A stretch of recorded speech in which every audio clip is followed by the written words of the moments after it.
आप लोगों के लिए मैंने RTX का कंपैरिजन 250 से आप लोगों के लिए कर दिया। उसी के साथ अगर आप बाकी बाइक से देखोगे तो मैंने ऑलमोस्ट सभी बाइक से जो है वो कंपैरिजन कर दिया। एंड आज की वीडियो में हम लोग बात करने वाले हैं, अगर आप लोग भी प्लान कर रहे हो कि भाई आपको एक ADV बाइक चाहिए तो क्या आपको YZD की एडवेंचर लेना चाहिए या फिर जो न्यूली लॉन्च RTX रहने वाली है वो।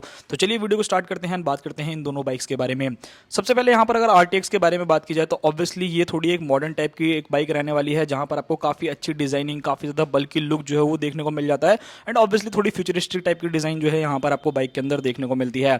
वहीं अगर मैं अदर हैंड बात करता हूँ YZD की एडवेंचर के बारे में, सो ये बाइक एक ऐसी मशीन रहने वाली है जो कि थोड़ी सी आप लोगों के लिए रहने वाली है। लाइक अगर आप एक ऐसे बंदे हो जिसे ओल्ड स्कूल बाइक जो है वो काफी पसंद आती है, मतलब आप लोग चाहते हो कि देखने में थोड़ा सा ओल्ड स्कूल वाला वाइब जो है वो आप लोगों को मिल सके, मेरे को लगता है कि YZD की ADV जो रहने वाली है वो थोड़ी ज्यादा बेटर आप लोगों के लिए रहने वाली है। तो ये एक चीज जरूर आप लोग ध्यान में रखना। लाइक अगर आप थोड़ा मॉडर्न ज्यादा लुक चाहते हो तो आप लोग जो है RTX की तरफ जा सकते हो। एंड अगर आप ओल्ड स्कूल लुक ज्यादा पसंद करते हो तो मेरे हिसाब से भाई YZD एडवेंचर एक काफी बेटर बाइक रहेगी। खैर अब इन सभी चीजों को छोड़ते हैं, आप सीधा सीधा बात करते हैं दोनों ही बाइक्स के इंजन के बारे में।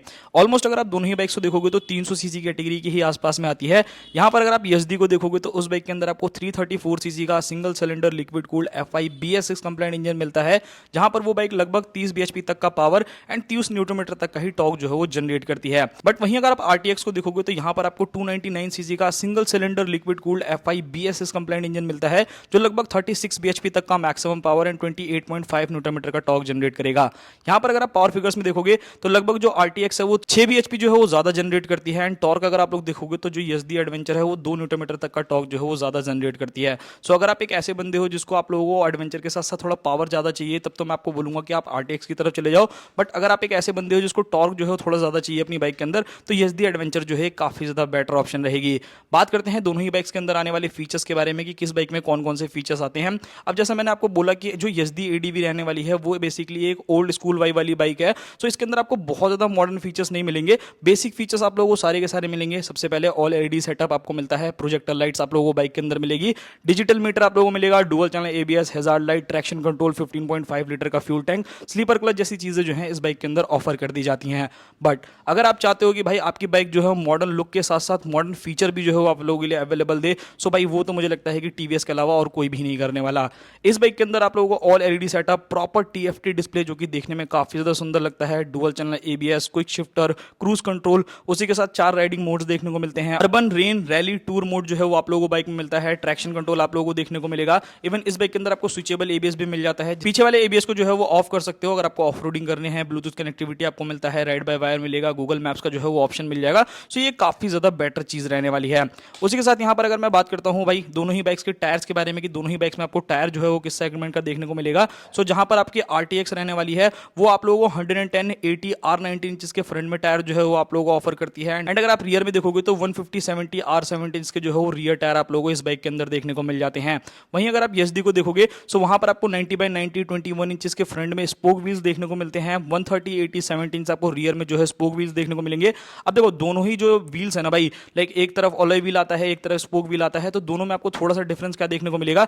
अगर आप एक ऐसे बंदे हो जिसको थोड़ा सा जो है वो ज्यादा हार्डकोर ऑफ रोडिंग करना है, सो उस पर्पस के हिसाब से मुझे लगता है कि आप लोगों के लिए YZD एडवेंचर जो है वो ज्यादा बेटर काम करने वाली है। एंड वहीं अगर आप देखते हो कि भाई मेरे को थोड़ा ज्यादा ना टूरिंग करने की ही मतलब की चाहिए, ऑफ रोडिंग जो है मुझे कम करनी है, तो मेरे को लगता है कि जो RTX है उसके टायर जो है वो आप लोगों के लिए ज्यादा बेटर रहने वाले हैं। तो ये चीज आप देख लेना। बाकी तो भाई देखो मैं यही कहूंगा, आप कोई भी बाइक लेते हो दोनों ही बाइक्स की जो है वो शोरूम में जाकर के टेस्ट राइड लो। बहुत जल्दी आपको RTX जो है शोरूम पे भी अवेलेबल हो जाएगी। कोशिश करूंगा कि मैं आप लोगों के लिए भी जल्दी जल्दी वीडियो लेकर के आऊं, तो वो एक चीज है, तो वो चीजें देख लेना। बाकी अब दोनों ही बाइक्स की बात करते हैं भाई tyre, suspension and braking system के बारे में कि यहाँ पर आप लोगों को और क्या क्या चीजें जो है वो देखने को मिलने वाली है। सो यहाँ पर अगर मैं सस्पेंशन के बारे में बात करता हूँ तो भाई जैसा मैंने आपको बोला कि जो YZD की एडवेंचर है वो एक ओल्ड स्कूल वाइब देने वाली बाइक है। सो वहां पर आपको टेलीस्कोपिक सस्पेंशन एंड रियर में मोनोशॉक एब्जॉर्बर्स देखने को मिलने वाले हैं। बट अदर हैंड अगर आप लोग चेकआउट करोगे तो जो आपकी RTX है उसके अंदर आपको 41 mm के USD सस्पेंशन जो कि फुल्ली एडजस्टेबल मिलने वाले हैं। बट हाँ उसके लिए आपको थोड़े से पैसा जो है वो एक्स्ट्रा खर्च करना पड़ेगा, वो चीज जरूर ध्यान रखना। जो BTO वाला वर्जन है उसके अंदर ही ये चीजें आप लोगों को मिलेंगी।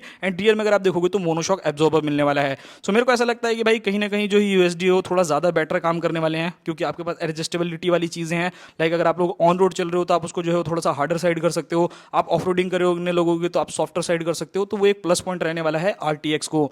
अब बात करते हैं दोनों ही बाइक की ब्रेकिंग सिस्टम के बारे में। तो यहां पर अगर आप ब्रेकिंग देखोगे तो दोनों ही बाइक्स की ऑलमोस्ट जो है ब्रेकिंग सेम रहने वाली है। YZD ADV के अंदर आपको 320 mm की फ्रंट डिस्क एंड 240 mm की रियर डिस्क देखने को मिल जाती है। एंड उसी के साथ अगर आप RTX को देखोगे तो उसके अंदर भी आपको सेम ब्रेकिंग देखने को मिलेगी, 320 mm की आपको फ्रंट डिस्क एंड 240 mm की रियर डिस्क। बट मेरे को जो मानना है RTX के अंदर जो ब्रेकिंग है ना वो थोड़ी सी ज्यादा बेटर मिलेगी। आई थिंक उसके अंदर जो है वो आप लोगों को पैडल डिस्क ब्रेक्स देखने को मिलते हैं एंड उसकी ब्रेकिंग पाइट जो है वो बहुत ज्यादा बेटर रहने वाली है, तो जिसकी वजह से आपको फील जो है वो डेफिनेटली ऑफकोर्स आने वाला है। तो ये एक चीज जरूर ध्यान में रखना। नाउ अब बात करते हैं दोनों ही बाइक के डायमेंशंस के बारे में कि यहाँ पर आपको डायमेंशंस में क्या क्या चीजें का चेंज देखने को मिलने वाला है। सो एक तरफ जो आपकी RTX है उसके अंदर जो आप लोगों को सीट हाइट देखने को मिलेगी समथिंग अराउंड 835 mm की मिलने वाली है। एंड वहीं अगर आप YSD को देखोगे तो ये ना मेरे को ऐसा लगता है कि ADV बाइक तो जरूर है, बट इसी के साथ साथ जो इसकी सीट हाइट है ना वो काफी ज्यादा लो है, लगभग 815 mm के आसपास में जो है वो आप लोगों को इसकी सीट हाइट मिल जाती है। सो दोनों बाइक्स में देखोगे तो 20 mm का फर्क है, यानी कि जो आपकी RTX है वो 20 mm जो है वो ज्यादा ऊंची रहने वाली है। तो अगर आप एक शॉर्ट राइडर हो, बिल्कुल ही आप लोगों को चाहिए कि नहीं भाई एक ADV बाइक चाहिए, ऑब्वियसली भाई सारी बाइक्स पे जो है वो पैर नहीं आ पाते, तो मेरे हिसाब से भाई आप डेफिनेटली जो है YSD की एडवेंचर की तरफ जा सकते हो, जहां पर जो है इस बाइक की सीट हाइट जो है वो काफी कम है। तो इजीली अगर आप एक शॉर्ट राइडर भी हो ना तब भी आप लोग इस बाइक को चला लोगे, वहां पर मेरे हिसाब से आपको कोई भी दिक्कत या फिर परेशानी जो है वो बिल्कुल भी नहीं होने वाली। हाँ RTX है, ठीक है, ऐसा नहीं है कि बहुत ज्यादा ऊंची है, बट ठीक ठाक आप लोगों को हाइट जो है वो लेकर के चलनी पड़ेगी। अगर आपकी हाइट 5.5 से नीचे होगी ना, मुझे नहीं लगता कि आप RTX को जो है उतना अच्छे से चला पाओगे जितना आप लोग YSD की एडवेंचर को चला सकते हो। तो वो एक चीज जरूर ध्यान में रखना। वेट के बारे में बात करता हूं तो दोनों ही बाइक्स में अगर आप वेट देखोगे तो थोड़ा बहुत डिफरेंस जो है वो आपको मिलेगा, जहां पर आपकी जो RTX रहने वाली है जो 300 है वो आपको 180 किलो का वेट करती है। वहीं अगर आप YSD की एडवेंचर को देखोगे तो ये लगभग 187 kg का राउंड वेट करेगी। सो दोनों ही बाइक्स के अंदर अगर आप लोग डिफरेंस देखोगे तो 7 किलो का डिफरेंस निकल करके आएगा। अब देखो 7 किलो का डिफरेंस मैं बहुत ज्यादा तो नहीं कहूंगा, बट हाँ थोड़ा बहुत जो है वो डिफरेंस है।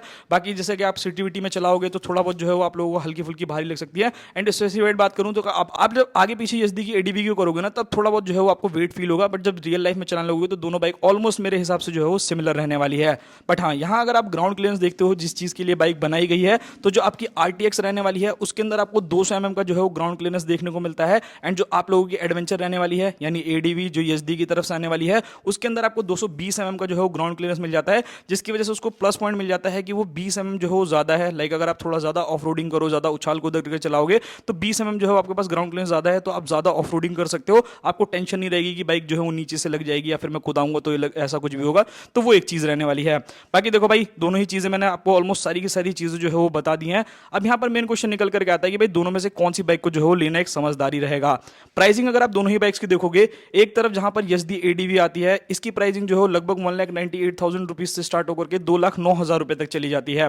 अब इस बाइक की प्राइसिंग देखोगे तो ऑब्वियसली इसके अंदर फीचर्स नहीं है, तो इसकी प्राइसिंग जो है वो डेफिनेटली कम रहने वाली है। वहीं अगर आप लोग देखते हो जो आपकी RTX आती है उसकी स्टार्टिंग अभी इंट्रोडक्टरी प्राइस पे 1,99,000 रुपीज में हो गई है। एंड अगर आप इसके BTO वाले वर्जन को लोगे तो वो लगभग 2,29,000 रुपए का कॉस्ट करेगा।